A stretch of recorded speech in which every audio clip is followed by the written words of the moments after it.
So, ayun na nga. Nilagyan ko na siya ng suka at saka asukal. Hindi ko na napakita kanina kasi hindi ko pala napindot yung record ng aking cellphone. So, yun lang yung nilagay ko mga ate at kuya. Tapos niyan, ilalagay na natin yung kakanggataan natin kapag ganito na malapit na siyang maluto. So, yun lang. So, ito na yung ating kakanggata at alam ko na kukulangin ata o kulang ito.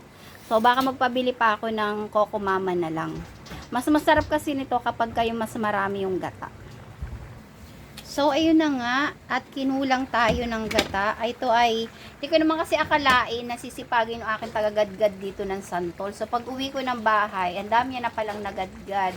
Tapos, ang tingin ko, kaunti lang, marami na pala siya. So, dadagdagan natin siya ng Coco Mama.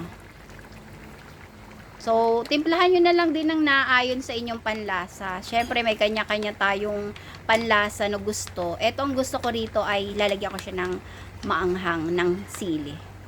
So, lalagyan natin siya ng siling maanghang.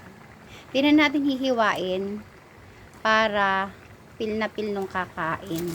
Lalagyan ko rin siya ng siling green para mas masarap, mas malinamnam ang ating ginataang santol. So, ito ay luto na.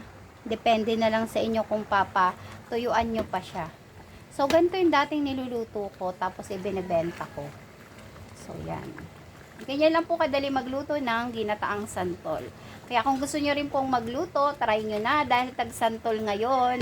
At para matikman nyo kung anong lasa ng prutas na ito kapag ginulay. So, yun lang for today's video. Sana inyo nagustuhan at naibigan ang aking ginawa ngayong araw na to. At paki-comment sa baba kung taga saan ka para malaman ko kung hanggang saan nakakarating ang ang video ng ate nyo. At para mabati ko naman kayo.